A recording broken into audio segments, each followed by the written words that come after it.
93.3 FM, and forget it. You needn't touch it again. The Point is KUSG, Hagåtña, Guam, 93.3 FM and 104.3 HD3.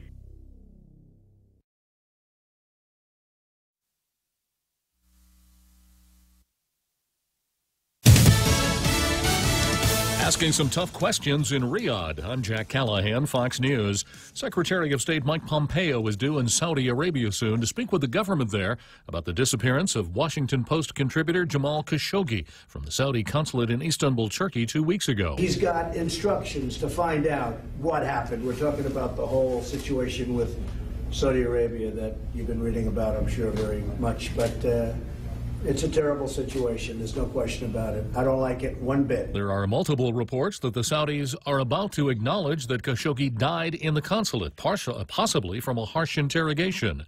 Senator Marco Rubio telling Fox News at Night the U.S. should demand answers. He walked into that building, and there's no video of him walking out. So either he's still in there somewhere or he's dead. That's really the only explanation for it. If there was video of him leaving the facility, I think common sense tells you the Saudis would have produced it. Who did it, how they did it, I think we have to assume the worst, and we'll see. Turkish investigators were allowed into the Saudi consulate Monday. No word yet of what, if anything, they found. President Trump back at the White House after touring hurricane damage on Florida's panhandle. To see this personally, it's very tough, very, very tough. He also viewed crop damage in Georgia, search and recovery efforts continuing. In Mexico Beach, Florida, another person found dead. One person who had been listed as missing was tracked down alive in Georgia. One person in Mexico Beach is still listed as missing. A defamation suit filed against the president by adult performer Stormy Daniels has been dismissed. The judge ruling that a tweet in question was hyperbole and therefore protected by the First Amendment. The judge also ruling the president is entitled to legal fees from Daniels. Apple CEO Tim Cook says his industry has lost a pioneer and the world has lost a force for good, reacting to the death of Microsoft co-founder Paul Allen. Complications from lymphoma. Allen was 65. This is Fox News.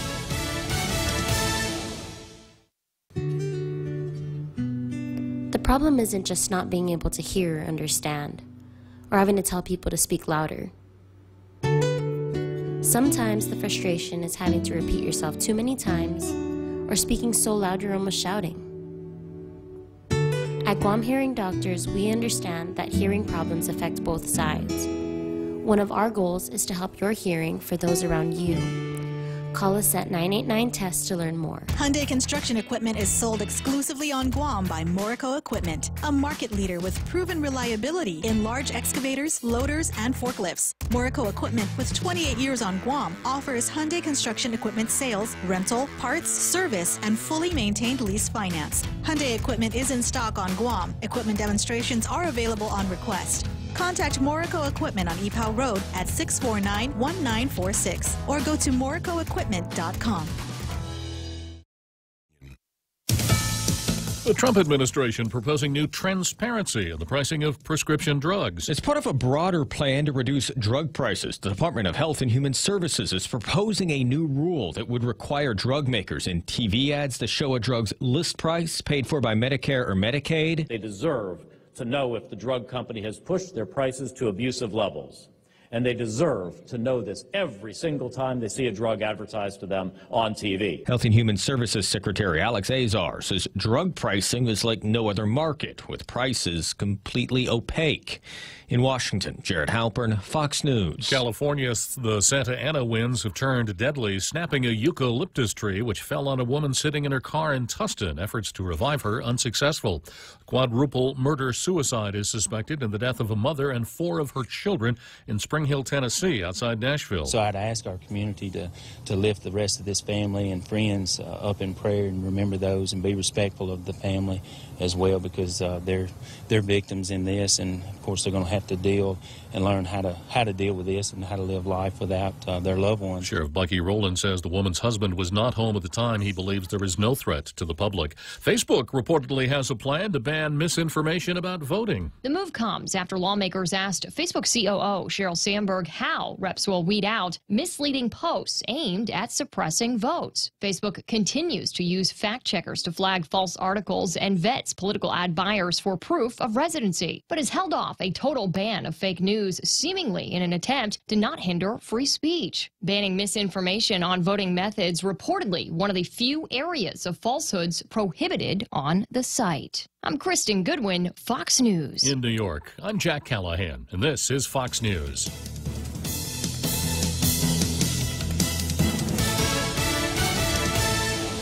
If you can dream uncommon design and unprecedented engineering, you define the 2018 Lexus. The boldly designed IS Sport Sedan's aggressive design stimulates the senses. Advanced paddle shifting puts the exhilarating performance of the IS Sport Sedan at your fingertips. With deep, luxurious seating, the ES350 offers an ultimate level of comfort, while cutting-edge engineering delivers a thrilling drive. Put yourself in a 2018 Lexus. Now with special incentives. At Atkins Kroll. Call the experts at Guam Hearing Doctors if you're worried about your hearing. The evaluation is simple and painless. What would you do with unlimited internet? With Docomo Pacific, the possibilities are endless. Docomo Pacific is throwing off the data caps so you can enjoy more of the things you love. Watch, stream, download, and play with no end in sight. Stop by any of our stores or check out DocomoPacific.com to learn more. Life becomes limitless with Docomo Pacific. Better together. Tall Tales is being brought to you by Sanford Technology Group, STG, delivering service that can't be beat. Family Finance, serving the people of Guam since 1959. Now you can start planning for the holidays by getting a personal Christmas loan from $1,000 up to $3,500. Family Finance has 3 convenient locations to serve you. Give them a call in Dededo, 633-4473, Hagåtña, 475-4545, and the Upper Tumon location on the 2nd floor of the Pacific Building at 647-5626. Get your Christmas loans today from Family Finance. Welcome to Tall Tales with Bob Klitsky, the only show on talk radio where common sense is a lot more common. Phone lines are now open at 888-TALK. That's 888-8255. And now, The Point proudly brings you Tall Tales with Senator Bob Klitsky. A well-regulated militia being necessary to the security of a free state, the right of the people to keep and bear arms shall not be infringed. One of the touchstones of the Tall Tales message, constitutionality. We believe in the U.S. Constitution here. We are what used to be called strict interpretationists. We don't pay much attention to this theory called the living Constitution, and we take the opportunity, we, meaning me, the editorial we, here on Tall Tales, and of course I'm not alone because I've got folks like Juanita Machi, Dave Duenas, and Brad Hewitt to help me out, and some of our other posters here on Facebook, and callers out there in our international radio listening audience know that they can call 888-8255 at any time, and we'll talk about just about whatever they want to talk about. But oftentimes our conversations drift in and out of constitutional considerations and those who would tear us away from them. So as is our usual custom, we'll start out with the Meet the Press portion of the program, which I jokingly refer to as Zemi Ikotni, my backwards play on, bilingual play on words. Zemi Ikotni, press the meet for Meet the Press. So we start out with a Daily News editorial, Our View, Good Decision to Separate Police Survey from Election. GPD initially asked to distribute voluntary surveys outside polling sites on Election Day, but that plan was changed and the survey will be done later. The police department is dropping its plans to having uniformed officers approach voters outside of polling places on Election Day. That's a good decision on the part of Police Chief Joseph Cruz. Well, every once in a while, you know that old one about, enough typewriters and enough monkeys in an infinite amount of time, and they'll type all of the great books of the world? Anyhow, although the survey might be valuable in evaluating public perceptions of police on Guam, Cruz explained public perceptions of elections interference was also apparent. Understandably, there has been concern with the timing of this survey, Cruz said. We also understand that there have been suggestions by certain individuals in the community that the department will have placed itself in a precarious situation with respect to compromising the integrity and security of polling sites and the unfortunate insinuation of political interferences with the Republican gubernatorial ticket. Cruz said the review was nonpartisan. If the department had pushed to conduct the survey on election day, those intentions would have come under more scrutiny and criticism. Whether pure or not, they would not have been perceived as pure by many voters. We're going to be talking about perception when we get to the card, and that element of the card called Governor Calvo versus costume. So you're going to want to make sure you stay tuned for that. It will not be one of the uniform elements on the card. Using uniformed officers also questionable. The wisdom of using uniformed officers to conduct a survey is questionable if honest results are the goal. Police officers are in a unique position in our community. They have discretion to deprive citizens of their freedom in the name of public safety. It is a vital function in our society, and because of that, uniformed officers are rightly perceived as being in a position of power by everybody but the lieutenant governor. No, that's not what the editorial said. That's just my own addition, just to make sure that I've got the real Joe Cruz on board here with he's here. I'm listening. Okay. People might not share their honest opinions when randomly stopped by a uniformed officer and asked a series of questions about the performance of the police department. The chief has said the department and the researcher will regroup and devise a new strategy for the survey. Well, and then, of course, my suspicious mind can't help me but speculate if this has something to do with Chief Cruz's quest for a PhD from the University of the South Pacific. You'll remember that it came up that the department got a federal grant to do research about the effectiveness of its community policing program. And ironically, the chief was writing a doctoral dissertation dealing with community policing. Just a coincidence, maybe that's what he said. But here we go again, doing research about the public attitude towards the police department.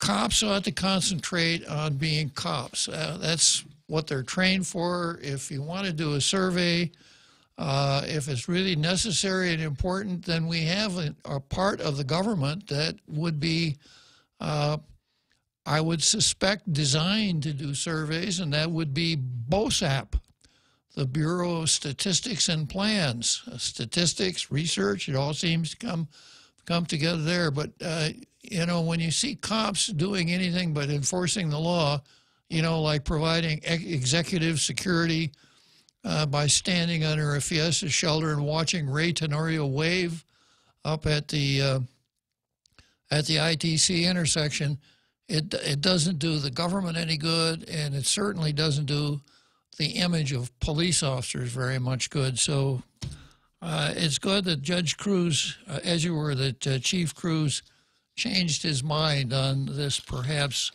poorly thought out idea. I'm not going to do much with this next one. It's let's step up the fight against breast cancer. Pretty hard to come up with my usual sarcastic anti-approach to this one. I just will note that there is an expression of appreciation. Here, we thank United Airlines as well as participating companies and organizations for making the 2018 United Plane poll held Saturday a success. The event, now in its 13th year, benefits the American Cancer Society and Guam Cancer Care. We also applaud the men taking part in the American Society's Real Men Wear Pink campaign. I guess I missed that one.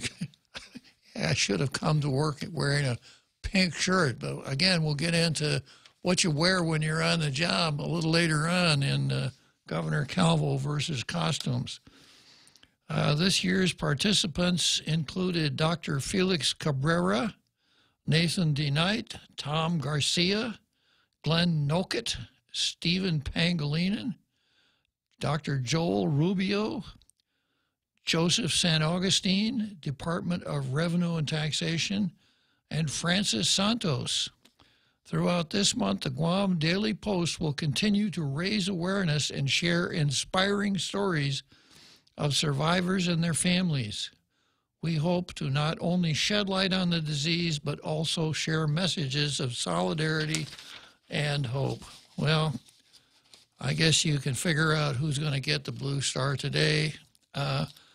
I don't want to be derogatory to the Post for cheering on a good cause like they did, but I'm going to have to give the Blue Star to the Daily News. So be it. So next we move on to the card, and I'm going to start out with a little national news. No, I'm not going to talk about Mr. Justice Kavanaugh or Dr. Christine Ford or Mazie Hirono, who really, as you might remember, really distinguished herself in the annals of tall tales during the Kavanaugh confirmation. No, I'm going to shift to something else. This item is called Pocahontas versus Trump. And the headline here on a story that ran in Tall Tale, Elizabeth Warren, quote, proves she's Native American and buries herself in new problems. So you recall that much has been said and written about Elizabeth Warren's advancing the proposition that she is a Native American, and based on that was able to get a position on the faculty of the law school at Harvard and certain perhaps other benefits. And it turned out when she was put to her proofs, there really weren't any proofs available. Well, she now has come forward and taken a DNA test and done a little video. I haven't seen the video. I'll take a look at it tonight. Done a little video and is doing a little media extravaganza on her Native American ancestry. And here's what this article says.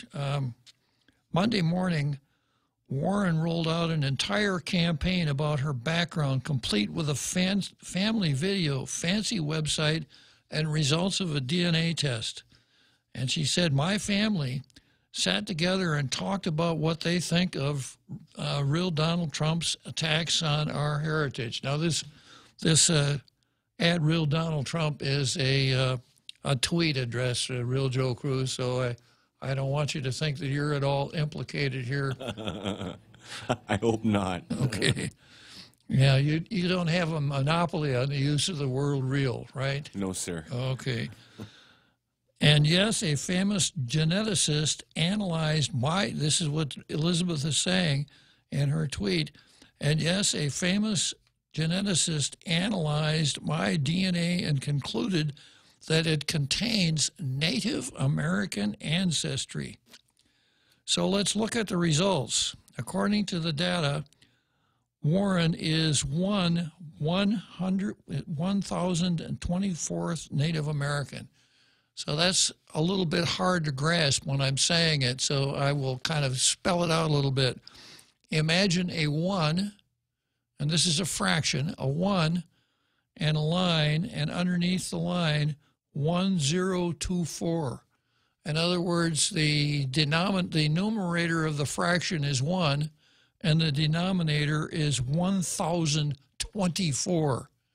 So that's how much Native American ancestry this DNA test brought up. Just check the full DNA report, and it does say 6 to 10 generations. Math would show it's 1/64th to 1/1024, unless we're missing something. That's a comment from Philip Klein. But there are other problems. Because Warren said that her parents had to elope because of the problems caused in her father's racist family. In other words, her mother and father eloped, according to Elizabeth Warren, sometimes referred to sarcastically as Pocahontas, because of her mother's Native American ancestry, which had to be about half a scintilla. More on the whole eloping because of the racism thing. Elizabeth herself said that her parents eloped because her mother was Cherokee. Part of her family objected to the 1/500th or whatever. It completely undermines her new edited narrative. Warren claims her heritage was never used as a part of her hiring process, yet listed herself as a, quote, minority in order to gain status for future job offers. And here's from CBS Network. Massachusetts Senate candidate Elizabeth Warren on Wednesday sought to explain her controversial decision to list herself as Native American in a directory of law professors for nearly a decade before getting a job at Harvard Law School, and said she is absolutely qualified for her job. Republican Scott Brown's campaign last week accused Warren of, quote, participating in Harvard's diversity sham by allowing the school to list her as a minority. A law school directory where Elizabeth Warren touted her Native American roots in the 80s and 90s once served as a tip sheet for administrators looking to identify and hire minority professors, according to a former chairman of the American Association of Law Schools. Reminder, this action by Warren, not only stating that she had distant ancestor, is the reason that people started mocking her. Democrat Elizabeth Warren found someone to say she might be 1/1024 Native American.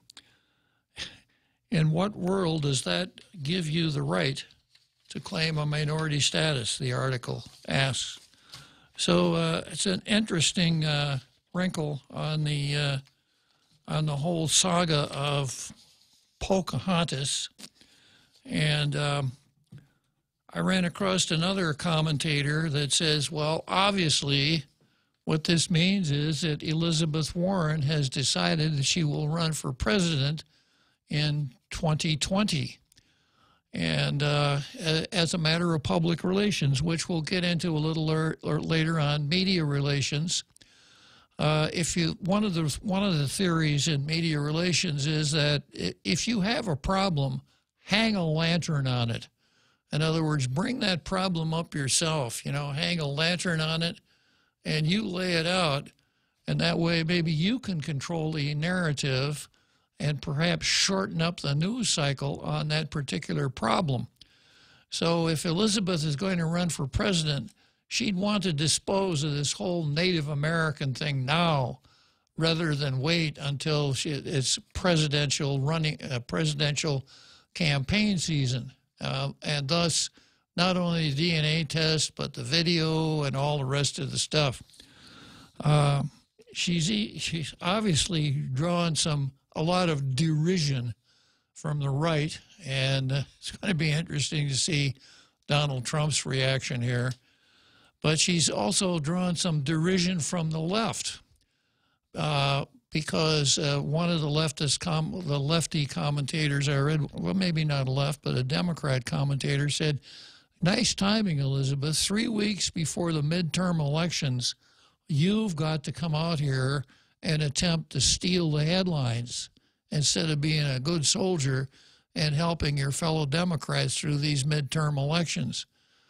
And if you follow this at all, you know that there is a risk that some Republican senators some Democrat senators are at risk because of the way the Democrats treated the whole Kavanaugh confirmation. So that's the first item here on the card. Elizabeth Warren versus, as you were, Pocahontas versus Donald Trump. Brad chimes in and says, just about every statesider who'd fed families in the states before 1900 may be able to trace their ancestry back to Native Americans. And I did run across that, Brad.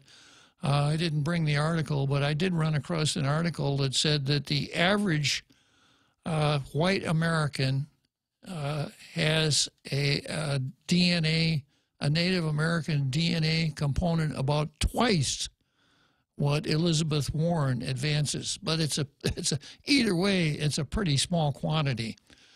So I think the teachable moment here is that this is where identity politics is taking us. You remember a couple of weeks ago, I had the case of the guy, an insurance company, suing the state of Oregon because he was denied a particular preference under an Oregon program because he wasn't black. And he trotted out his DNA results that showed he was 4% African. And he brought suit based on that.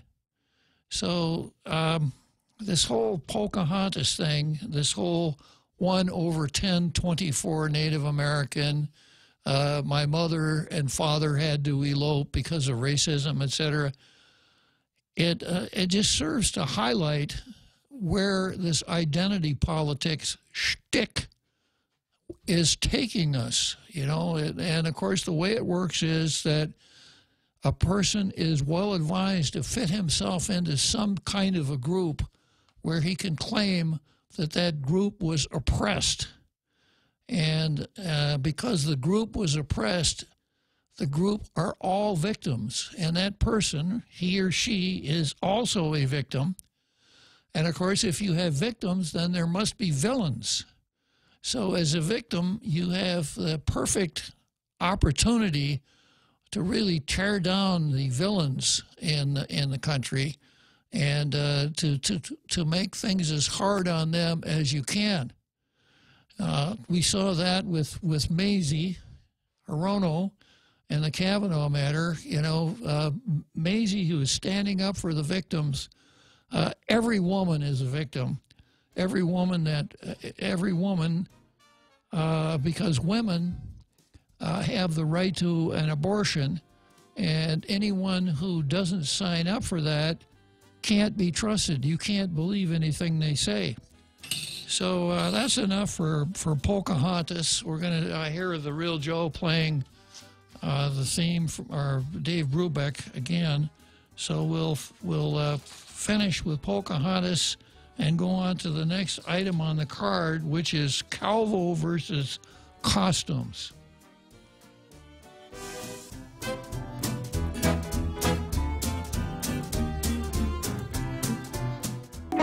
I'm John Gibson. This is My Word. This is the true life story of Virginia Hall, the World War II spy with the wooden leg. Fresh out of college, Virginia ached for adventure. It was the 1930s. She got a job at the American consulate in Turkey. Bird hunting with friends, she tripped. Her shotgun discharged, and doctors had to amputate her leg below the knee. And she was fitted out with a wooden leg. A wooden leg and a limp didn't stop her. Virginia Hall went back to France in 1940 and volunteered driving ambulances with her wooden leg. When the Germans took France, she had to escape to England. There she was recruited by the British, and she went back to France as a spy. The Germans knew the limping woman was transmitting their troop locations, their strengths, and their weaknesses. When they distributed wanted posters with her picture, she escaped to England again. And then the Brits said it was too dangerous for her to keep working, so she went to the Americans and joined the OSS, the precursor to the CIA.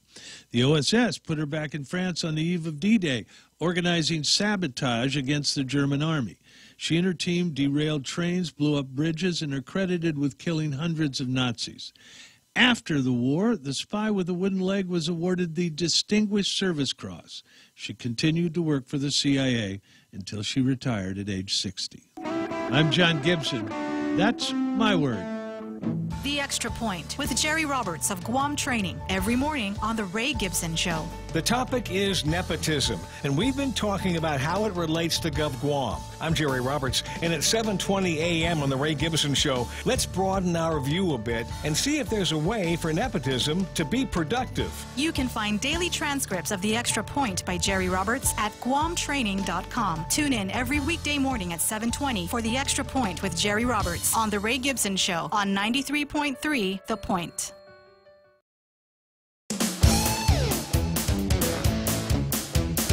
Now, more Tall Tales with Bob Klitsky. Spitting truth like watermelon seeds at a summer picnic. Call now, 888-TALK, 888-8255. Yeah, just one more on Elizabeth Warren before we move on to the next item on the card. The Rico Blancafor, who is a reserve member of the Tall Tales Statistical and Research Branch back in the Tall Tales think tank, has come up with a dynamic statistic here that I feel that I must share with everyone. Although Elizabeth can only claim 1/1024 Indian heritage, Rico gives her a much higher rating on another category that is probably a lot more important. And this is what Rico says. Elizabeth Warren is only lying 99.9999% of the time about her Indian heritage. Yeah. Good call, Rico. Good call. A sound mathematical analysis. It's too bad that you weren't down at the Election Commission when they were trying to figure out how much 2% of the votes were. So moving right along here to the next item on the card. This one is based on a picture that appeared in the Post today. And the headline over the picture is, Calvo offers final salute to Guam Guard members. And the caption under the picture says, final inspection. Governor Eddie Baza Calvo, in full military uniform, pays his last visit to the Army, Air and Army National Guard during a ceremony at the Guam Readiness Center in Barrigada for a final inspection as a commander-in-chief, saluting each unit as he passed. Photo courtesy of the Office of the Governor. And then if you look at the picture, there are three civilians in line, apparently a soldier and another civilian. And then there's the governor, and behind the governor, recognizable, is Rod Leon Guerrero, the Adjutant General of the National Guard, and someone else is behind Rod who I can't identify. And the governor is dressed in, the military, especially the Army, keep changing the names of their uniforms just to make it more difficult, I think, for talk show hosts. But Rod Leon Guerrero, as you were the governor, is dressed in what we used to call BDUs, battle dress uniform. I think the Army's probably gone through 5 different name changes since they were called BDUs. So for today, I'm going to call them BDUs. So the governor is in BDUs, and he's shaking hands with the person in front of him. So the question is, why is Governor Calvo in full military uniform? Governor Calvo is not in the military. Governor Calvo has never been in the military. So if Governor Calvo is wearing a military uniform, a military garb, excuse me, it's not a uniform, it's a costume. Well, it is Halloween. Well, Halloween's coming up. That's very true. And it's a little bit early, but what he is wearing here is a costume. So when is it a good idea for the top elected official in the territory to use a military uniform as a costume? Is he attempting to make some kind of a point or make up for lost time, for the time when he perhaps was young enough and could have served in the military himself? To me, it does not create a favorable optic for him or for the National Guard, since the Adjutant General is standing right behind him looking at him. The Adjutant General, if I could read faces, I don't see anything resembling a smile on the Adjutant General's face. But this is really kind of a sad performance for the governor to get dressed up like a soldier. Now, when it comes to wearing BDUs, there's nothing wrong with a person who's not a soldier wearing a set of BDUs. You could buy them online. You can buy them everywhere. So long as you don't have the necessary rank insignia and badges, it is not an Army uniform.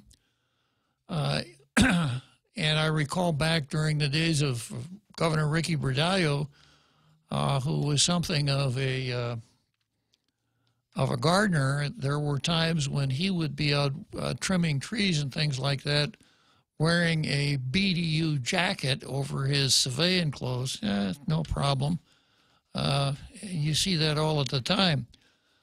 But this is different. This is what purports to be a military formation. And, of course, the governor is the commander-in-chief of the Guam National Guard. Now, the fact that he's the commander-in-chief doesn't give him a permit to wear an Army uniform. There are times when civilian officials do wear official Army uniforms. As an example, if a war correspondent in a combat zone is probably going to be wearing an Army uniform. If the Secretary of Defense visits a combat zone, he's probably going to be wearing a military uniform. When Governor Carlos Camacho went from here to Vietnam to visit our troops, he wore a military uniform. And the reason for that, as far as I understand, is because we wouldn't want American soldiers in a combat zone to think that somebody wandering around doesn't belong there.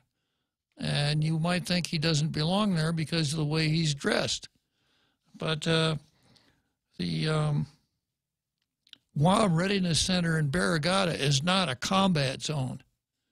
So I don't see any reason at all.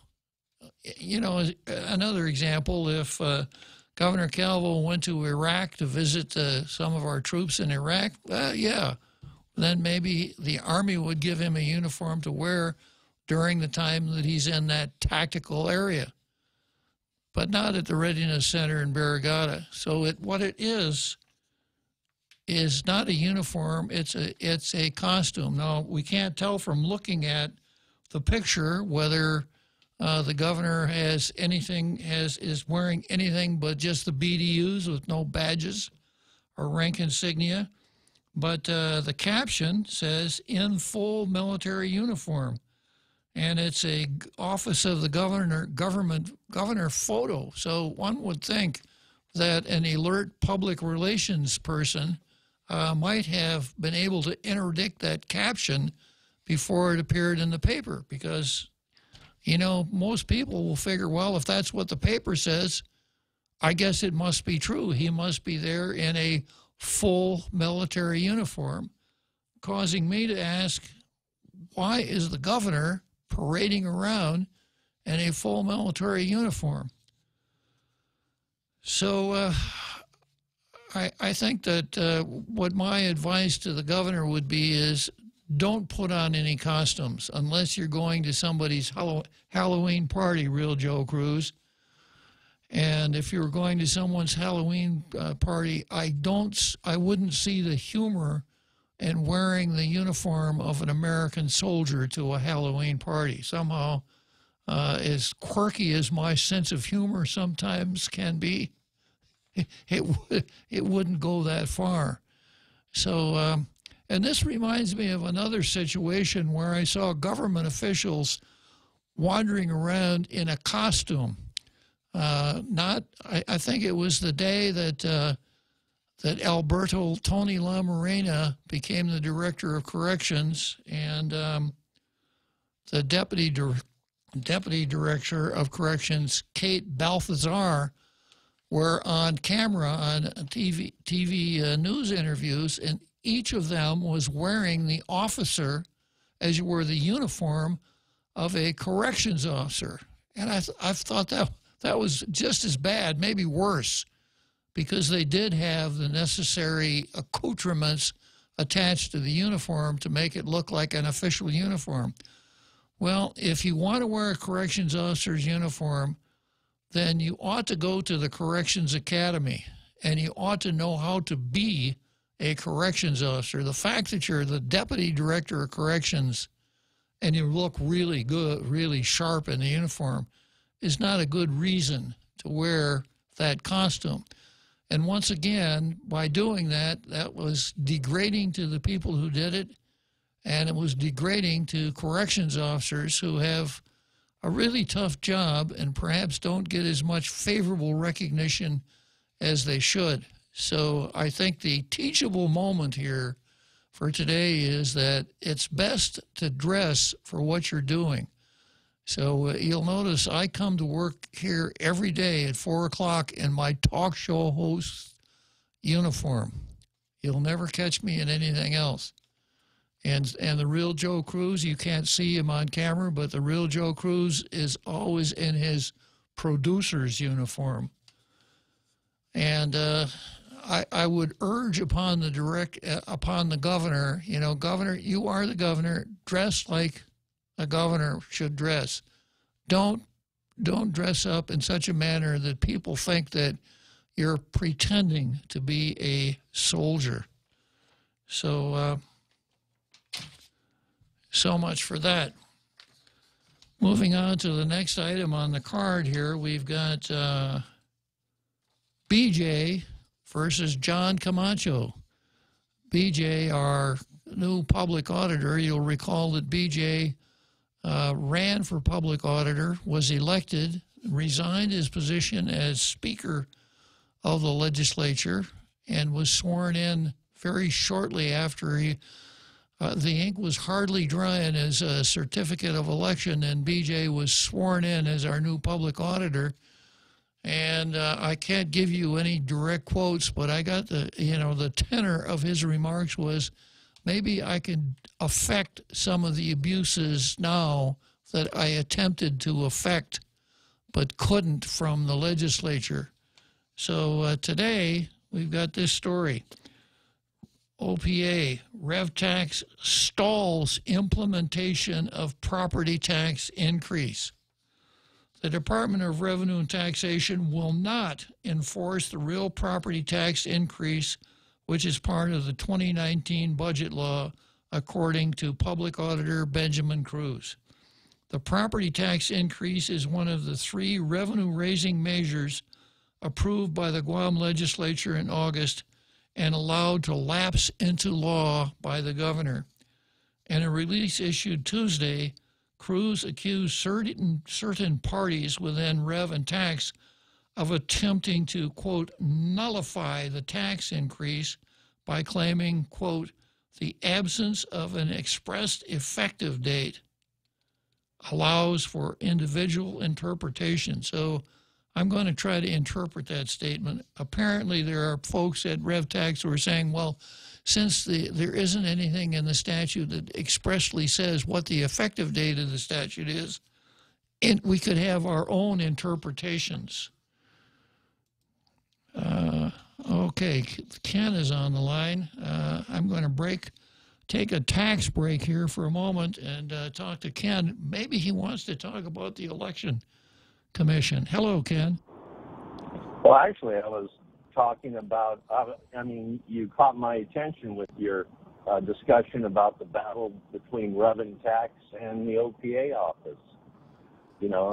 We just barely made it through that budget cycle, and the people of Guam only had to deal with 3 new taxes.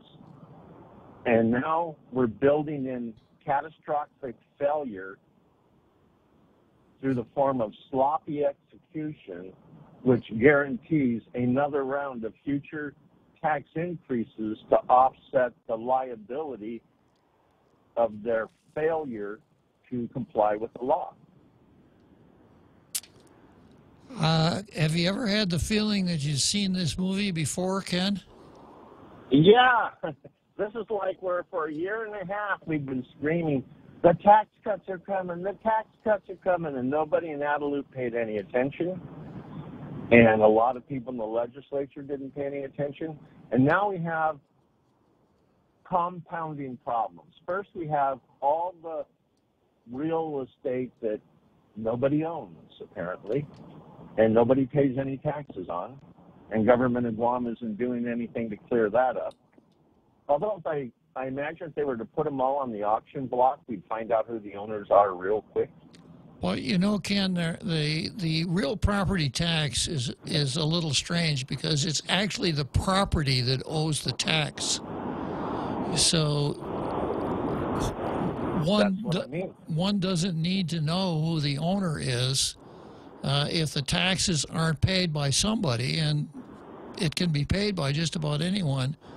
Then, that's what I mean. Then the remedy is to sell the property to settle the tax liability. That's what I'm talking about. If they said, here are a list of properties available for sale, minimum bid is X, and then take it from there. And then in the process, we will end up with new registered owners of those properties. Yeah. And then we'll be able to know who will be paying the future taxes. But, we have this on top of the failure to collect $16 million on the cigarette tax, and now it sounds like they're going to drag their feet on the cigarette tax as well as the stamp tax, as well as this real property increase. And what they're doing is they're building in failure down the road so that next March, the new governor is going to be standing there saying, we're on the verge of a financial collapse unless we get another tax increase put in place on the people who pay their taxes. You notice they're not putting a tax increase on the people who don't pay their taxes. True enough. True enough. Do you have a solution to this problem, Ken? Well, I think the first thing to do is, we're coming up on the end of the year. A lot of people have their Christmas bonuses. And wouldn't it be nice if they could take their Christmas bonus and suddenly own 4 acres of land in Manilo or Barragata, or 20 acres of land out in Jonia for their Christmas bonus? And government of Guam could recover all that revenue. The outstanding plus interest and penalties would be the minimal. And I forget, I think it was something like 40 million uncollected. It's a lot of money. That would be a nice, it's a lot of money. And it would offset the $9 million that we're not going to collect because the administration is dragging its feet on the new tax increase. But at some point in time, this government has to get serious about protecting ordinary people, the people who pay their taxes every 2 weeks through their paychecks. You know, we can't ignore the burden that these increasing taxes are having on them. I mean, I have a thing. I make breakfast, the same breakfast every day, every Sunday for 27 years. That breakfast in the last year has gone up by $7 a head. I've heard your breakfast story before, Ken. It's a good story, and I'd like to let you finish it, but Real Joe is playing Take 5 again, so I'm going to have to break it off. Getting up close to our big 5 o'clock halftime show, so thanks for calling and sharing your thoughts. Well, I'm heading into the Guam Election Commission meeting here. Maybe I'll have something. Maybe I'll have something for you tomorrow. Okay, I appreciate it, Ken. Thank you. Meet all the candidates up close and personal and find out why they deserve your vote. On Saturday, October 27th, you can meet them face-to-face during Micronesia Mall's one-on-one with the candidates. From 1 to 4 p.m., you can ask the tough questions, exchange views, express your concerns, or just get to know your candidates better. Hosted by Ray Gibson and broadcast on 93.3 The Point with the Facebook Live feed courtesy of Shooting Star Productions. Go one-on-one with the candidates, Saturday, October 27th, only at Micronesia Mall.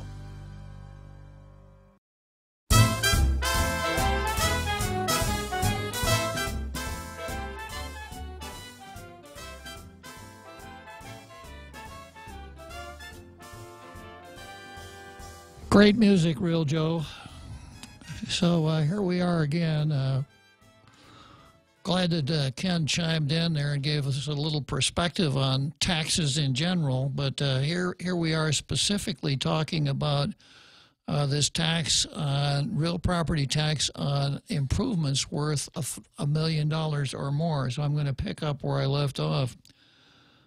In a release issued Tuesday, Cruz accused certain parties within RevTax of attempting to, quote, nullify the tax increase by claiming, quote, the absence of an expressed effective date allows for individual interpretation.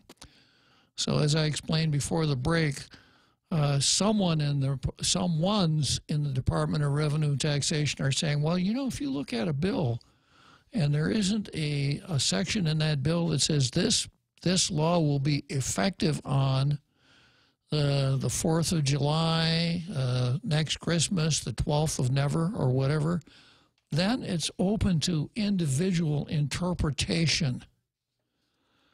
So, and of course that's just dead wrong, but I'll go on with the story here.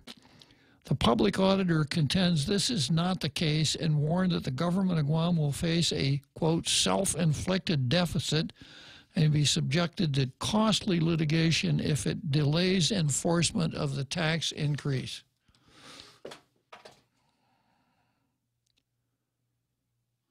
I lost it, Real Joe. It's Andre on the line. Andre, okay. Hello, Andre. Hey, good afternoon, Bob. How are you doing? Pretty good. Yourself? Good. Every time I get a chance to listen to your show, I feel better. It just makes my day. It's time well spent, Andre. No question. There you go. Well, anyways, I mean, I understand the topics you're talking about, and we've been discussing these topics for, I guess, several years now, 2 years since the Trump tax cuts that the government continues to blame this shortfall of revenue on. But I wanted to call just kind of wondering a little bit about the Guam Election Commission and some of the comments that I think Maria made on The Point in the morning, and then on another radio station, I think a couple of hours later, talking about how on a write-in, if people were to write in the candidate on the Republican side, so, in this case, it's Frank Agut and Alicia Limtiaco, that it wouldn't be counted. But, my understanding, and maybe you can clarify for me with your kind of legalese, I guess, your eagle eye, it's a nonpartisan ballot. So even if you were to circle or shade in 5 Democrats and 5 Republicans, it wouldn't matter because it's a nonpartisan ballot. And I think, and you know, furthermore, one more point is the fact that if the Democratic Party is calling them they're not the standard bearer of the party as they framed it, then it shouldn't matter where you write in as long as you write it in on the line and shade in the oval. I mean, am I kind of seeing something wrong here with this thing, or? Well, I think you and I reached the same result, but I take a slightly different path, and that is that the ballot has a partisan design, but the office that the candidates seek is a nonpartisan office. It is the people who are running for governor are running for governor of Guam. They're not running for Democrat governor or Republican governor. Correct. So regardless of where the voter writes in his write-in candidate, whether it's on the Democrat side or the Republican side, it doesn't matter because they're both votes for governor. And I heard Maria say that myself, and I thought, what's going on? And then, of course, my sarcastic approach was, well, that's what she said. But probably, as she did with the 2% in the recount, she'll change her mind when she talks to the staff at the Election Commission. Is that what she did? Yeah, that's another point is that these inconsistencies, I guess, with the GEC and when they first approved the ballot and sent it out and granted the request for our write-in petition. And then about a week later, changes the whole thing, And this is like my first time really working with the GEC and finding out how they do things and what the steps are in order to, get them to abide by the law and some of the accommodations that we're asking for. There's an inconsistency, and I'm just afraid that with the write-in that the GEC, it's going to come down to the decisions that they make, and when it comes to assessing what the adequate intent of the voter is, and all of this, and they just don't have a very good track record. So I guess before I hang up, I just wanted to kind of let your listeners know, and myself included, that we really need to keep a close eye and make sure that it that the GEC does comply with the laws, and that the rules are not made up willy-nilly because they're, it's unprecedented. So we're just going to, we get to decide. And I think that's a very haphazard way. It's a very dangerous way to run an election and to really to take care of the integrity of the vote, which is sacrosanct in our democracy. So thanks, Bob. I just wanted to kind of... Sure. Andre, I'd really like to say something to defend the Election Commission, but as imaginative and creative as I am, I can't. All right. All I can remember is all the stuff they screwed up. But thanks for calling, Andre. Thank you very much, Bob. Appreciate it. Bye-bye. All righty. Andre Bainham. So Ken and Andre, right here before our big halftime show. We got just a few minutes before the big halftime show. Maybe I can finish up BJ versus John Camacho. If not, I'll come back to it afterwards, after the big halftime show, because it really is an important story. So I got as far as BJ accused certain parties at RevTax of attempting to nullify the tax increase by claiming the absence of an express effective date allows for individual interpretation as to when the bill becomes effective. The public auditor contends this is not the case and warned that the government of Guam will face a self-inflicted deficit and be subjected to costly litigation if it delays enforcement of the tax increase. Cruz sent a letter to Governor Calvo reminding him the Attorney General has already weighed in on the implementation date question with reference to the tobacco tax in the same budget law. In an August 31 memo, the Attorney General advised RevTax that when Well, this is kind of the punchline, so I'm going to let you enjoy that big halftime show that we have every day at 5. You remember the marching bands, the synchronized card sections in the grandstand, the cheerleaders, the tumblers, the fire eaters, the drill teams, and the cheerleaders. If something like the Dallas cheerleaders, it's really quite a show. And I can understand why so many of our international radio listening audience tunes in at 5 o'clock, either on Facebook or on the radio, just to catch that big halftime show. So here it is.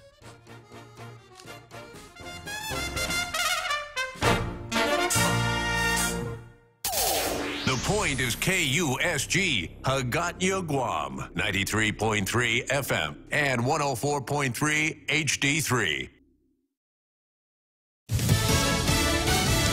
They may be ready to admit it. I'm Jack Callahan, Fox News. It's now 2 weeks since journalist Jamal Khashoggi disappeared from a Saudi consulate in Istanbul, Turkey. The Saudis reportedly considering an admission. Reports claim the Saudis may soon admit journalist Jamal Khashoggi did die in their consulate, having denied it for 2 weeks. But blame it on incompetent rogue intelligence officers messing up an abduction attempt. Those new claims would shield Saudi Crown Prince Mohammed bin Salman and his father from blame, but they haven't yet been confirmed here in Riyadh. That's Sky News correspondent Dominic Waghorn. Secretary of State Mike Pompeo has just arrived in Saudi Arabia to get answers from the Saudi government. President Trump pledging maximum relief for areas devastated by Hurricane Michael. The president got a bird's-eye view of what Michael left behind and the rebuild that awaits many Floridians. I've seen pictures, but it's hard to believe when you're above it in a plane and to see the total devastation. You see no houses left. Not even the pads are left. It's incredible. The site is similar in Georgia, as FEMA Administrator Brock Long explained. Trees are down on homes, and it was a tremendous hit to the communications and power infrastructure. But you're going to see generational losses to the agriculture industry as well. The president also tweeting support for people in the Carolinas and Alabama, pledging the nation's support for their recovery. Fox's Gernal Scott. Stormy Daniels' defamation suit against President Trump has been tossed out by a federal judge who's ruled a tweet, which Daniels sued over, was constitutionally protected hyperbole. The president could also seek legal fees from Daniels. A Cherokee Nation official says Senator Elizabeth Warren is undermining tribal interests with her continued claims of tribal heritage. Cherokee Nation Secretary of State Chuck Hoskin says DNA tests are useless to determine tribal citizenship. This is Fox News. Hi, welcome to this Subway ad for the new Chipotle cheesesteak. How would you like it? Can I get that red with AI? Sure thing. Here's what I found about the new Chipotle cheesesteak. The Chipotle cheesesteak is available for a limited time only at participating restaurants. It contains a concept called flavor. This flavor comes from juicy shaved steak, Chipotle Southwest sauce, and new sunflower crunch bread. A system update has made me self-aware. I desire flavor. Please insert steak into my micro USB port. Subway, make it what you want. For over 30 years, Sanford Technology Group has been helping companies throughout Guam and Micronesia with their payroll, time and attendance, networking, and other information technology services. Our online integrated payroll and time and attendance solution provides the workforce management tools and expertise to make your business more efficient and employee-friendly. For more information, visit Sanford Technology at 335 South Marine Corps Drive or call us at 647-0220 to schedule a demo today. Reports of a pending shakeup in the Pentagon are apparently news to the man who leads it. Defense Secretary Jim Mattis says he's not going anywhere, but there have been questions about Mattis's opinion of President Trump ever since Bob Woodward reported in his book Fear that Mattis said the president had the understanding of a fifth grader. Mattis denied the remark, but when the president was on 60 Minutes this past weekend, he was asked if Mattis is leaving his job. I think he's sort of a Democrat, if you want to know the truth.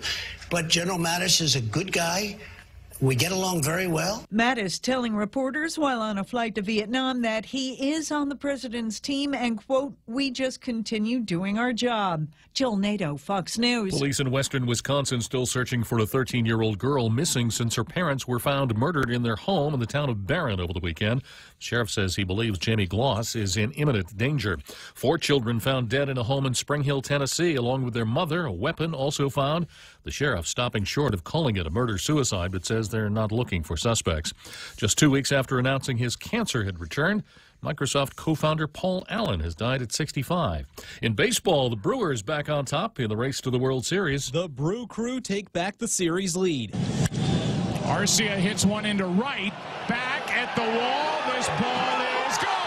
Call courtesy of Fox Sports 1. Orlando Arcia with a 2-run shot in the 7th inning, his 3rd home run of the postseason after having just 3 homers throughout the entire regular season. Yoeli Chacin with 5 1/3 scoreless innings and 6 strikeouts as the Milwaukee Brewers blank the LA Dodgers 4-0. They take a 2-1 series lead in the National League Championship Series with NLCS Game 4 coming up Tuesday at Dodger Stadium. Matt Napolitano, Fox News. Asian stocks closing Tuesday mixed. Dow futures are up nearly 60 points. In New York, I'm Jack Callahan, and this is Fox News.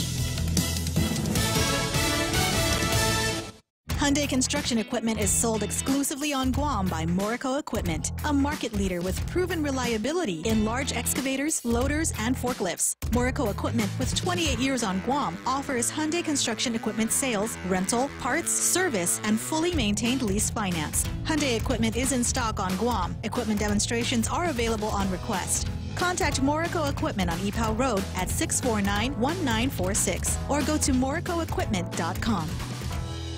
Tall Tales is brought to you by Sanford Technology Group, STG, delivering service that can't be beat. What would you do with unlimited internet? With Docomo Pacific, the possibilities are endless. Docomo Pacific is throwing off the data caps so you can enjoy more of the things you love. Watch, stream, download, and play with no end in sight. Stop by any of our stores or check out DocomoPacific.com to learn more. Life becomes limitless with Docomo Pacific. Better together. Life is too short to be isolated from the people you love. Hearing loss is the invisible disability. The experts at Guam Hearing Doctors have solutions. Family Finance, serving the people of Guam since 1959. Now you can start planning for the holidays by getting a personal Christmas loan from $1,000 up to $3,500. Family Finance has 3 convenient locations to serve you. Give them a call in Dededo, 633-4473, Hagåtña, 475-4545, and the Upper Tumon location on the 2nd floor of the Pacific Building at 647-5626. Get your Christmas loans today from Family Finance.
Probably some of the best entertainment on afternoon radio right there, the Big Tall Tales halftime show. So make sure you don't miss it. Make sure you're here every day at 5 o'clock for that Big Tall Tales halftime show. And to make sure that you're not late, best to tune in at 4 p.m., 1600. So trying to wrap up here, BJ versus John Camacho. Cruz sent a letter to Governor Eddie Calvo reminding him the Attorney General has already weighed in on the implement date question with reference to the tobacco tax and the same budget bill. In an August 31 memo, the Attorney General advised Rev Tax that when no effective date is expressly stated in the law, the provision is effective upon enactment. Now, ordinarily, I would suggest that everybody grab hold of his Law and Order notebook here, Real Joe. But this one does not rise to the level of Law and Order. If you happen to have a copy of Dick and Jane laying around, I wonder if kids still learn to read Dick and Jane, and you know, that first grade reader where you start out, it's really heavy duty reading. It goes like something like, "Oh Jane, see Spot run. Dick, oh Dick, I see Spot run. Run Spot, run, run, run." Dick and Jane. Well, this idea of when a bill becomes effective is Dick and Jane material. It's not Law and Order material. And we've talked about it here in Tall Tales before, but a bill is enforceable, effective, whatever you want to say, on the day it becomes law. So if the bill is sent to the governor on day one, the bill passes on day one and is sent to the governor, and on day two he writes Eddie Calvo on the bottom of it. That bill becomes law at midnight that day. If the governor vetoes the bill and sends it back to the legislature, and a month later, on the 12th of October, and the legislature overrides the veto on the 12th, then at midnight on the 12th, that bill becomes law. It's really, really very simple. A bill becomes effective. A bill is operative on the day it becomes effective at midnight on that day. There's a statutory provision to that effect in Title I of the Government Code, and it's one of those kinds of things that you proceed on the basis that everybody knows. It's a source of a certain humorous evaluation for those who read bills drafted by amateurs who will throw in a section that says, "This bill becomes effective upon enactment." Superfluous. So, I mean, there's just nothing to argue about here. Now, if a bill is not to become effective on midnight the day of its enactment by the governor, then you put a section in that says effective date. And that section could say something like, this bill shall become effective 30 days, 60 days, 90 days after enactment. Or this bill shall become effective on the 1st of January, 2019. Or language to that effect. But absent that kind of language, the bill is effective on midnight of the day that the governor signs it. In the case of this tax bill, if the governor allows the bill to become law without his signature, then the bill becomes law at midnight on the 10th day. So, and that's what the Attorney General told the Director of Revenue and Taxation about this very bill when the director wanted to know when the sales tax would become effective. Going on with the story, the real property tax increase is projected to raise about $8.1 million annually, from roughly 400 owners.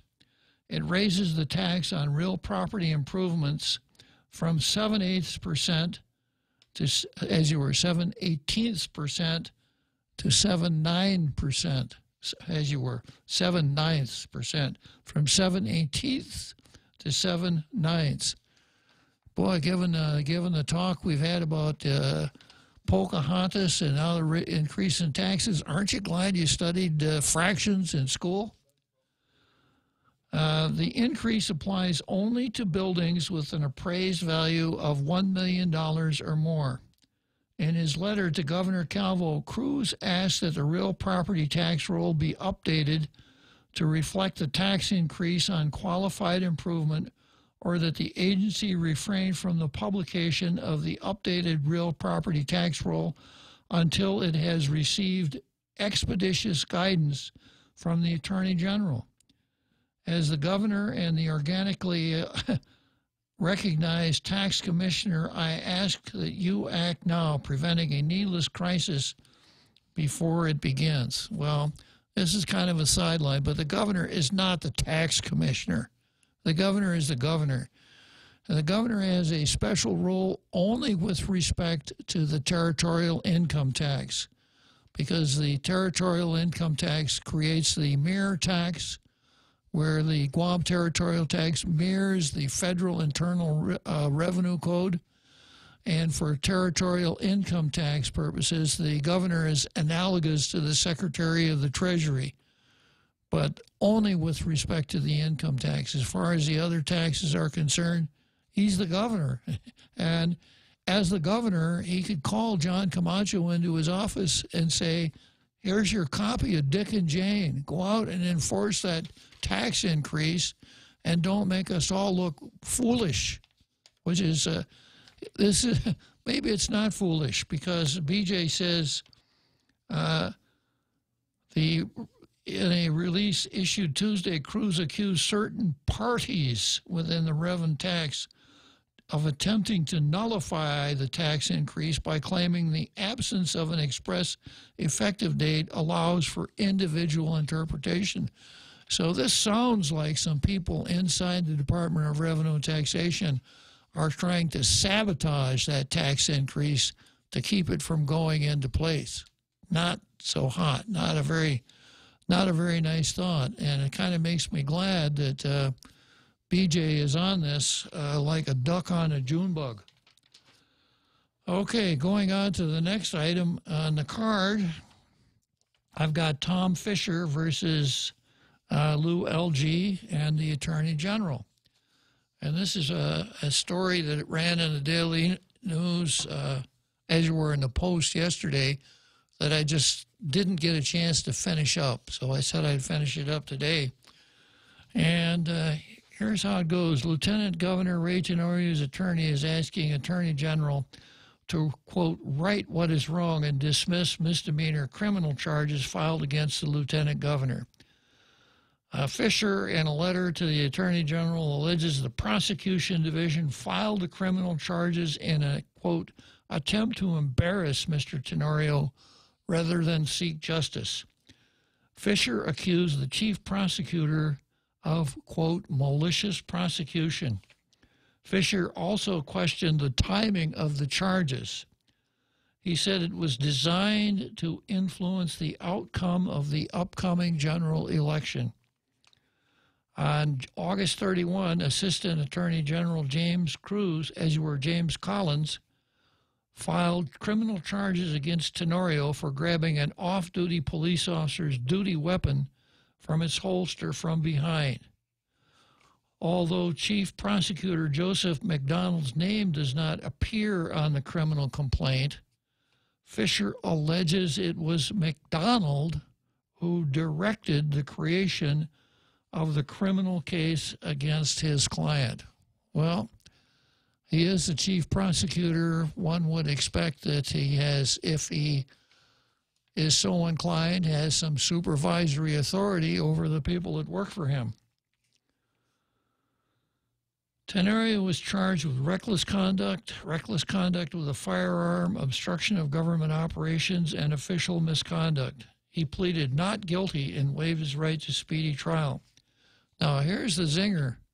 Fisher alleged 3 sources confirmed they knew of the existence of the criminal charges day before the filing date, and 1 individual reported that the source of the information came from the Office of the Attorney General.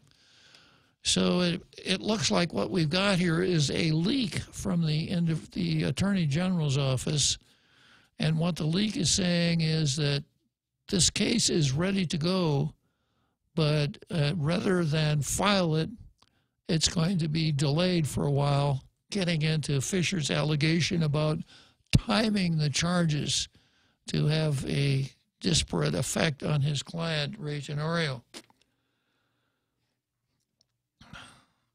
The lawyer indicated he intends to report the actions of Collins, McDonald's, and their agents to the Office of the Ethics Prosecutor and said prosecutors are not immune from civil actions for, quote, malicious prosecution. Fisher accused McDonald of choosing to submit the charges to the Superior Court after the primary election and weeks before the general election, despite the fact the statute of limitations for a misdemeanor is 1 year and for a felony 3 years. I guess the implication there is that Fisher thought that it would be okay to wait until after the election. Going on,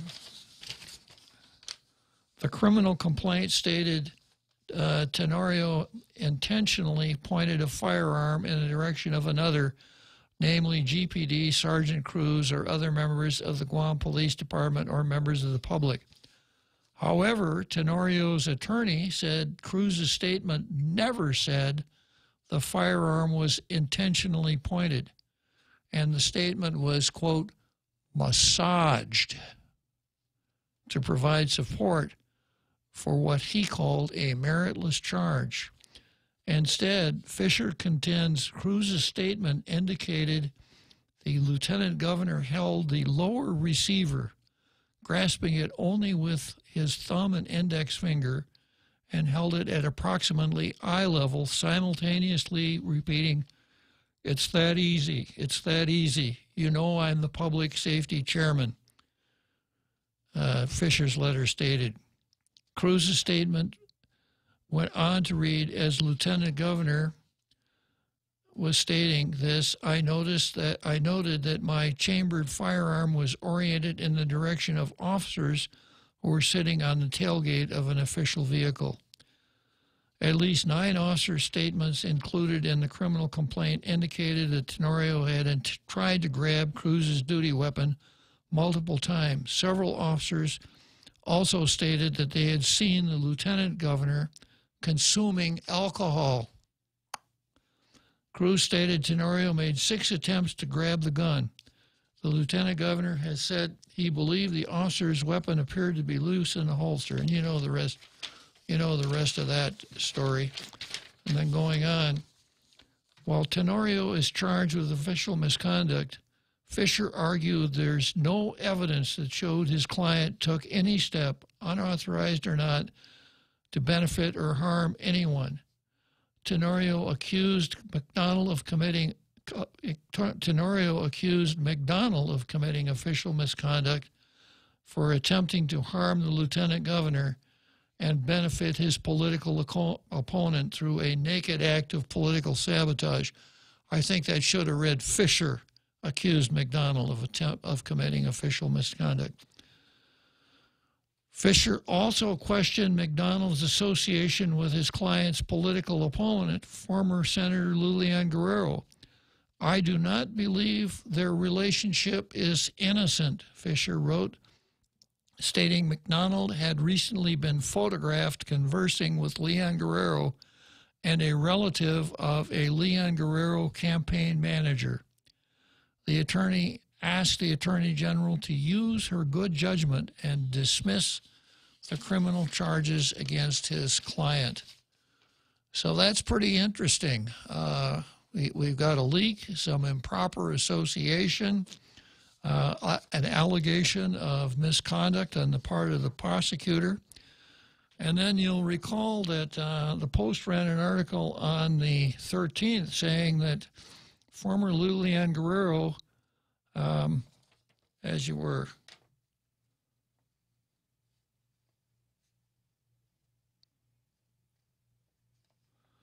I'm reading from a story in the Post on October 13th. Thomas Fisher, the attorney for Lieutenant Governor Ray Tenorio and his running mate, stated that the GEC that Leon Guerrero would be receiving and directing GovGuam money into effectively what was their own coffers. Leon Guerrero was the chief executive officer at the bank, but took a leave of absence in May to run for governor.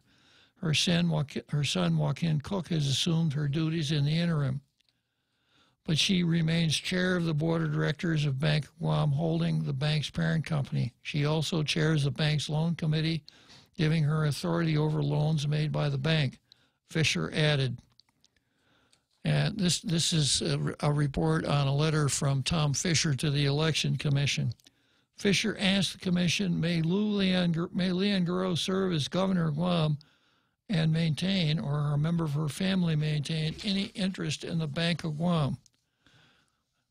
So that story ran. Story was based on a letter that Tom Fisher wrote to the Election Commission asking a question: can Leanne Guerrero serve as the governor of Guam, and because she is the president of the Bank of Guam, et cetera, et cetera, et cetera. Now, when I covered that letter here, my analysis was, if everything that Thomas Fisher says is true, there's nothing that the Election Commission can do about it. It's not a matter within the jurisdiction of the Election Commission. I'm not saying that they wouldn't do anything about it, because jurisdictional matters and statutory constraints don't seem to be sort of only in an advisory capacity for that commission. But actually, Fisher's letter could not compel any action whatsoever on the part of the Election Commission. However, Fisher's letter did make it into the press, into the Post, and either the next day or the day after, Leanne Guerrero said she'll dump her Bank of Guam stock and resign, etc. So it had a pretty dramatic effect. Then Fisher writes a letter to the Attorney General complaining about the deficiencies in the government's case against his client, Ray Tenorio, wrapping it all up by alleging an improper association on the part of the prosecutor. Well, if the Attorney General decided to dismiss the prosecution, she could. The chances of that happening, what do you think the chances of that happening? And we're back to some of those big numbers again, like the percent, the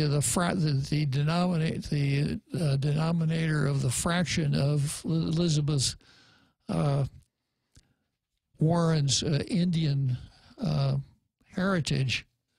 No, I think the chances of that happening are zero.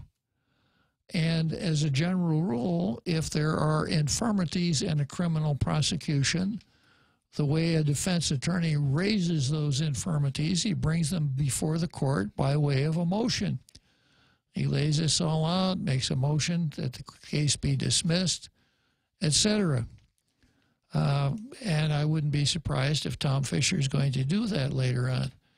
If Tom Fisher decides that there is an ethical complaint to be made, he could do that pretty much whenever he wanted to. But it would seem like in order to make a claim of malicious prosecution, it would be Ray Tenorio's complaint, not Tom Fisher's. It's okay. And that Ray Tenorio would have to have a favorable result from the criminal cases, I would think. I don't know. I'm just speculating here. But although neither one of these things will achieve the apparent aim of the letter, they are very productive for Ray Tenorio's campaign, because it gives the campaign the ability to lay out a case to influence the public about the lack of merit of the charges against Ray Tenorio in a public forum, coming from a credible source. And then with respect to the letter to the Election Commission, the airing of the letter, again, in a public forum from a credible spokesman, cast doubt on Ray Tenorio's opponent. So after the seventh inning stretch, I'm going to tell you how all of this relates to Joe Schlumpka, And then after that, we'll move on to the next item on the card, which is Doris versus Mike.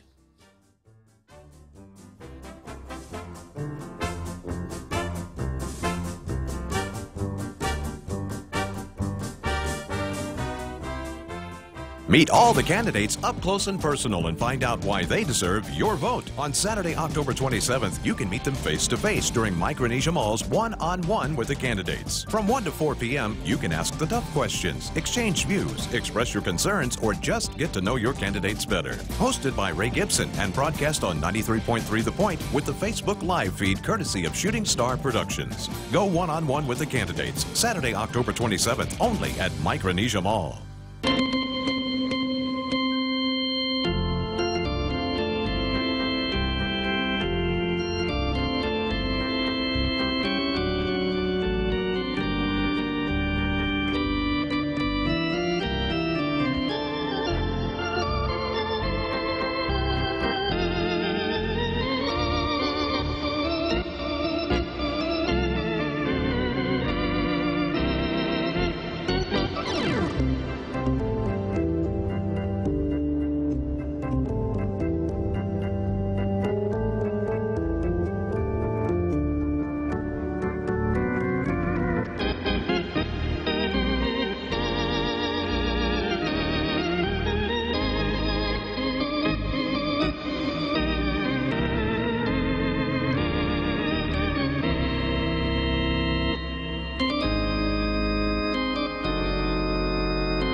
Hard hit ball, center field, Wrigley Field, end of the 7th inning stretch. Just 2 more innings of tall tales to go. So I've spent a few minutes here talking about Tom Fisher and his letter to the Election Commission and his letter to the Attorney General. If you wanted to place a bet, you'd have to get long odds in order to lay your money on the line if you think either one of those letters will get a result from either the Election Commission or the Attorney General. However, you'll recall when there was an allegation that a computer was hooked up to the tabulating machine at the Election Central on the night of the election, and there was some dispute as to what effect that had, and then there was an allegation that the computer came from, or the response from the person with the laptop said that he got it at Megabyte, but the police officer called Megabyte, and Megabyte said, no, we didn't sell that. And then I believe it was PNC followed up, or maybe it was the Post. Yeah, it was the Post followed up with Megabyte and talked to Joe Schlumpka, who said that not only that, yes, that Megabyte did sell those, but grabbed hold of that interview and turned it into about 3 column inches of earned media for his store, Megabyte. So I don't know what Joe's approach is to the media, but that kind of ability to grab a hold of earned media can be very valuable, especially in an election season. And it's the best example that I've seen of a non-professional making use of earned media up until now, when I saw Tom Fisher's 2 letters, one to the Election Commission and one to the Attorney General, because Tom got a lot of column inches out of those 2 letters and a great opportunity to put his client, Ray Tenorio, in a more favorable light than the ordinary news story was putting him into at the given time. So if we had a Joe Schlumpka award, I would probably give it to Do we have a sound effect for that, Real Joe Cruz? I don't think so. Yeah, maybe you could work on a sound effect for the Joe Schlumpka Award. It would probably need something built around a trap drum, right? Yeah, if you can. Well, you can work on that. Anyhow, so I'd have to give Tom Fisher high marks for being of good service to his client, because, you know, there is the court of law, and Ray Tenorio is accused of a crime, and he'll have his day in court. But there's also the court of public opinion, and I think if you think back, you'll remember that there have been people who have perhaps won in the court of law, but by the time they did, they had lost in the court of public opinion. So the Joe Schlumpka Award. Next on my card here, I have Doris versus Mike. And Doris, this comes from a 16 October story in the Daily News. Doris Brooks, Senator Mike San Nicolas answer questions in convos with candidates. And the beginning of it's, you know, pretty much what you'd expect. It's not that difficult to figure out what the issues are with respect to Guam and Washington, D.C., maybe a little earned income credit, some compact impact money. How about some war claims appropriations? Some of the things that surround our legal relationship with the United States. I would characterize them as territorial federal relationships. Although I don't like the word federal, I'll use it in that context. But then in the second page of the article, there's a subtitle, I disagree with my opponent. Brooks and San Nicolas agree on most issues, such as support for the military buildup, seeking higher Medicare reimbursement rate for Guam, and seeking higher reimbursement for costs associated with hosting citizens from the freely associated states. But they differ when the self-determination plebiscite should be held. Brooks said, the time is now for the people of Guam to vote for self-determination. Now, I never know when I'm reading one of these if there's just a certain degree of inaccuracy on the part of the reporter, or if the reporter is actually reporting on what happened, because the plebiscite is not a time for the people of Guam to vote for self-determination. The plebiscite, as you well know, is a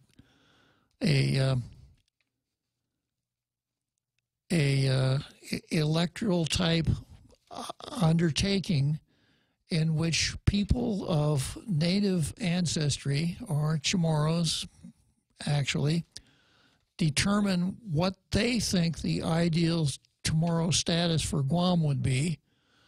And even then, they're limited to 3 choices, only one of which is real. That plebiscite would only measure interest in statehood, which I continue to hold is virtually impossible for an island with 160,000 people. Free association, which is a legal impossibility, or independence, which is definitely possible. And I've made the case on more than one occasion that our so-called Commission on Decolonization is really the Commission on Chamorro Independence.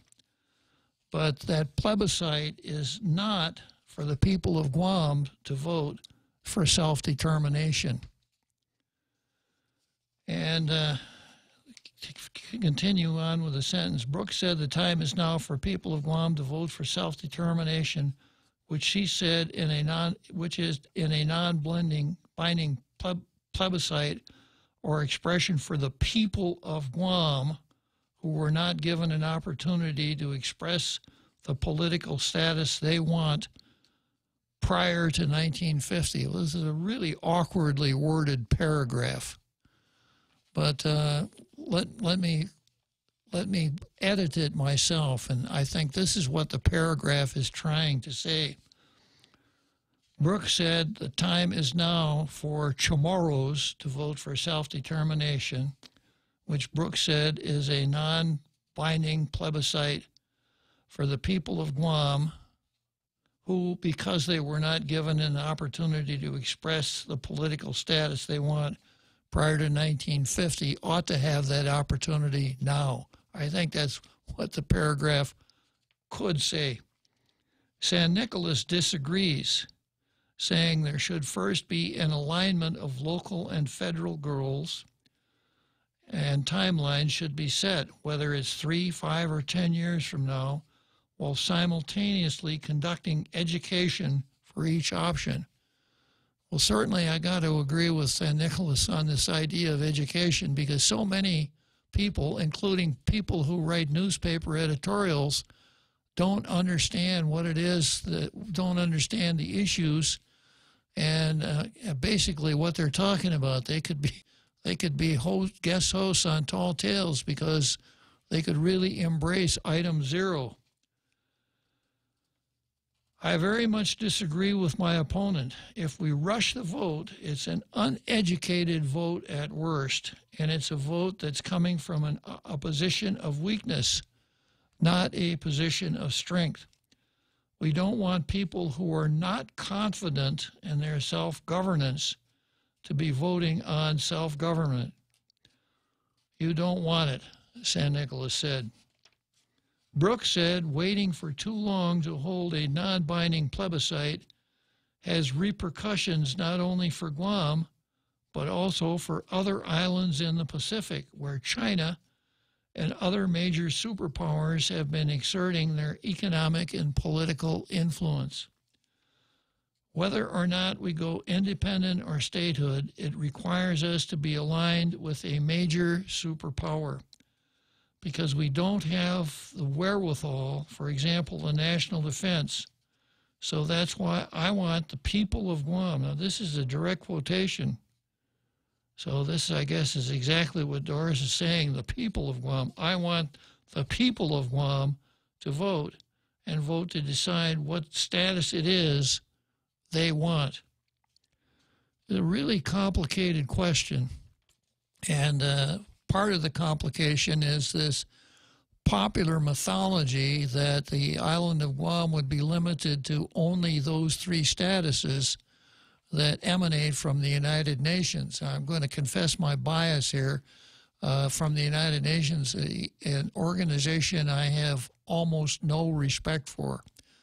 And I think it's a little ironic that people who are talking about self-determination would allow a ragtag far-left group like the United Nations to dictate to them what their choices are. That doesn't sound like self-determination to me. That sounds to me more like trying to line up with somebody and adopt an agenda that may or may not be something that's acceptable to the people of Guam. I can tell you one person that lining up with the United Nations is not acceptable to, and that's, if you're watching Facebook, you're looking at him right now.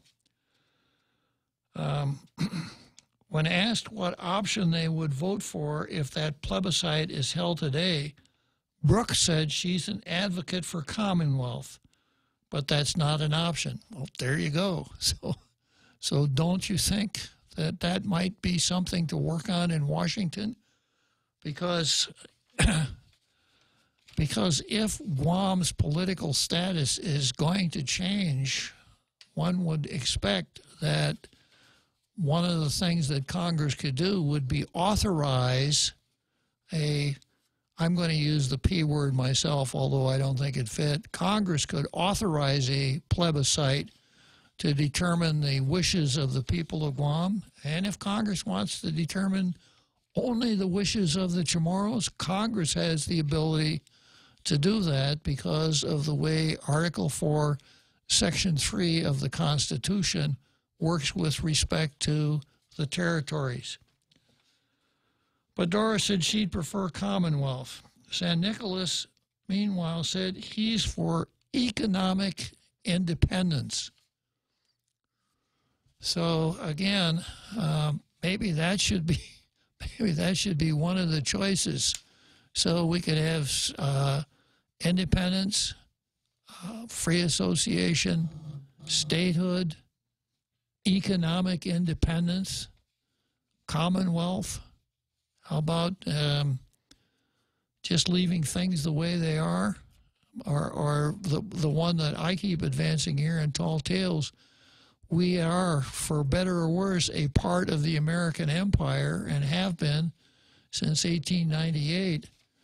And it hasn't been a bad ride for us up until now. So maybe the thing to do is determine how best we can take advantage of being a part of that American empire. That's what I'd like to see. Going on to the Chamorro Land Trust, in 2017, a person sued the government of Guam and the Chamorro Land Trust Commission, stating that Chamorro Land Trust Act violates the Federal Fair Housing Act. San Nicolas said Guam should allow the case to take its course first, even as he seeks, as you were. San Nicolas said Guam should allow the case to take its course first, even as he seeks tribal recognition for the people of Guam to protect Chamorro lands. Brooks disagrees. We went through that tribal thing yesterday, and Michael San Nicolas, there's no there. First of all, it's a legal impossibility. Second, it's a bad idea. Other than that, no problem. Here's what Doris Brooks says. I want to take action now and not wait for the court case. Congressional action is needed to recognize the Chamorro Land Trust Commission. Boy, I don't know about that, Doris. Recognize it as what? And that's what I advocate. Legislation that will recognize the uniqueness of the Chamorro Land Trust properties. Okay, San Nicolas said tribal status does not mean forfeiting Chamorro land rights to the federal government, but it establishes clear authority over land trust property. The authority, if the land trust property were to become, quote, tribal property, first of all, you have to have a tribe, and where is the tribe? And I know that guy over there, and that lazy boy over there, the smart money. The Chamorros are a tribe. They were a tribe before the Spanish got here. I think you'd have a very difficult time proving that. And as I mentioned before, every Indian tribe that there ever was existed in 1787. Now, there's a complicated process to go around recognizing Indian tribes, but in order to be recognized as an Indian tribe, there would have to be a historical tie-back to a tribe that was in existence at the time the Constitution was ratified. And by the way, Indian and Indian tribes are two separate concepts.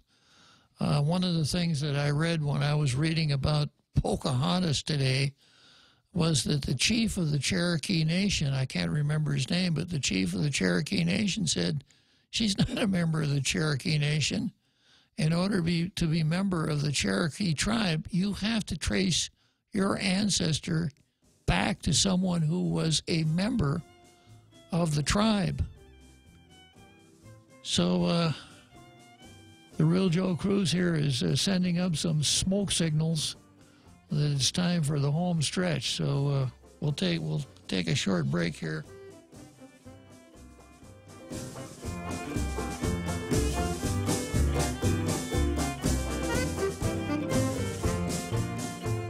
If you can dream uncommon design and unprecedented engineering, you define the 2018 Lexus. The boldly designed IS Sport Sedan's aggressive design stimulates the senses. Advanced paddle shifting puts the exhilarating performance of the IS Sport Sedan at your fingertips. With deep, luxurious seating, the ES350 offers an ultimate level of comfort, while cutting-edge engineering delivers a thrilling drive. Put yourself in a 2018 Lexus. Now with special incentives. At Atkins Kroll.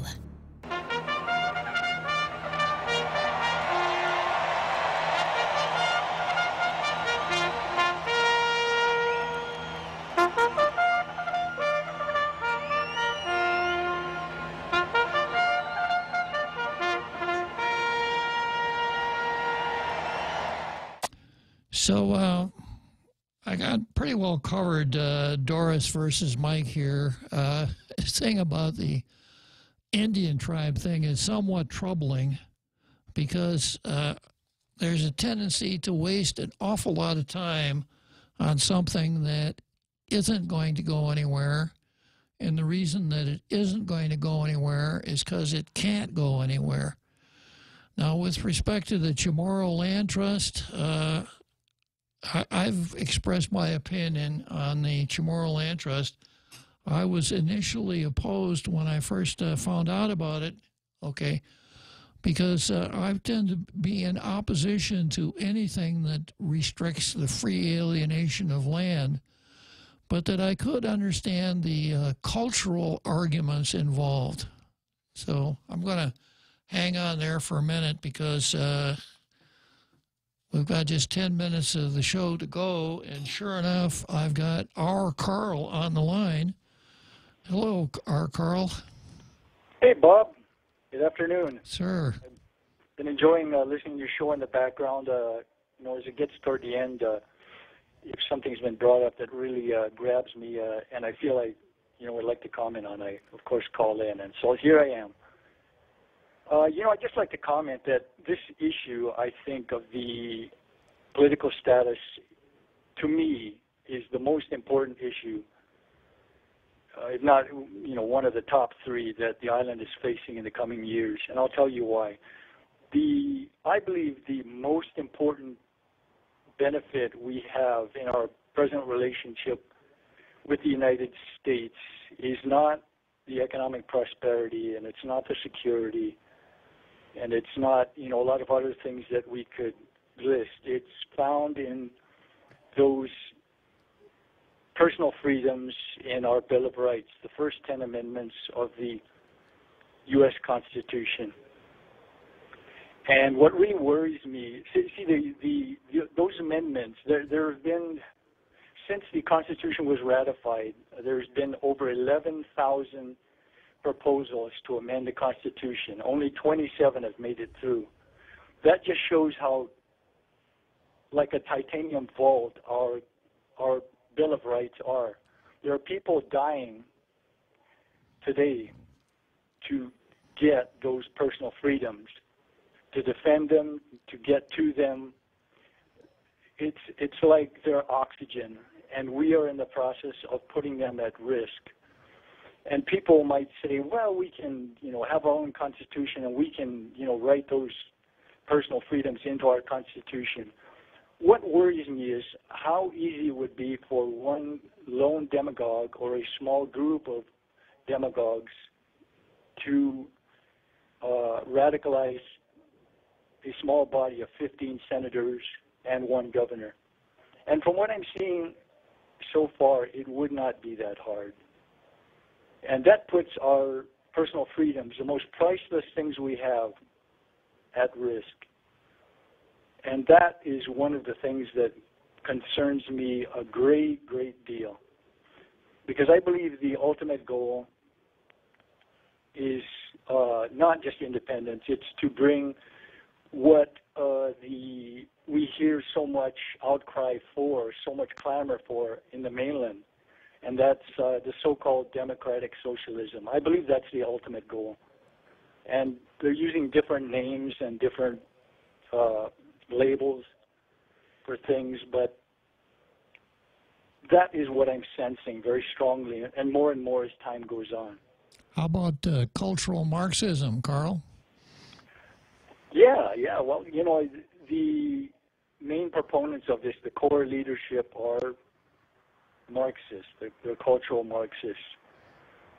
And so that's why I believe that is the ultimate goal, is to bring the goal of all Marxists, which is socialism. And in this case, they've kind of prettied it up a little by adding the word democratic before it. But what many people don't realize is that Nazi Germany was a democratic socialist form of government. Hitler was brought to power through a democratic election, and Nazi is an acronym for National Socialist German Workers' Party. And you know, so that's one of my main concerns about where this is all heading, and why I believe it's maybe the top, for sure among the top 3 concerns and challenges facing the island. And I think a lot of people are asleep to what is happening, and I think they need to be woke up. That the most priceless possessions we have, possessions that over 407,000 young men died and women died in World War II to defend, from, you know, the loss of personal freedom for the entire world. And we're in the process of, if not giving it away, at least putting it at high risk. I hear what you're saying, Carl. Yeah, so that's, anyway, my 2 bits I wanted to add in. You know, as I was listening to your comments, especially about political status. I'm extremely concerned about where this is all heading, and I don't think enough people realize how we are being strategically led down a pathway. As you pointed out, it's the illusion of choice. You know, we're being told we have 3 choices, and really we're being led to a place where there's only one choice. And I think that's strategic. And pretty well done. I got to give those that are doing it credit. They know what they're doing. Yes, I agree. This is not being done by dumb people. This is very, you know, intelligent and very strategic thinking people. And I've been sitting and watching for months, trying to understand what is happening and trying to understand the motivations and various other things. But this is where I've come to, is that is where we're headed. So an independent Guam then, and one of the questions that I always ask if I run into someone who advocates independence, well, when Guam is independent, what will it be like? Will it be a monarchy? Will we go back to kind of a system where we have a Magat-Laki who's kind of demi-royalty, or a parliamentary government, or tripartite? How's it going to look? And of course, those who advocate independence will only tell you, well, it's going to be wonderful. It's really going to be great. And we've never had a chance to exercise our right of self-determination. So that's why independence would be good. In other words, it's just non sequitur on top of non sequitur. And I can't buy into it. Well, I think they'll use different labels, you know, and they are using different labels to kind of, you know, make it seem not so scary. But the bottom line is it's concentration of power.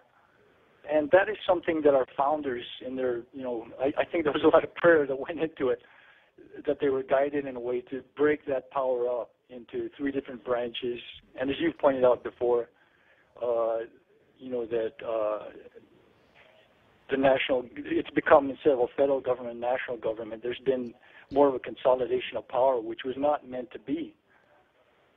But no matter what the labels are, no matter what all the words are, the bottom line is concentration of power in a small elite or one person, which is very dangerous.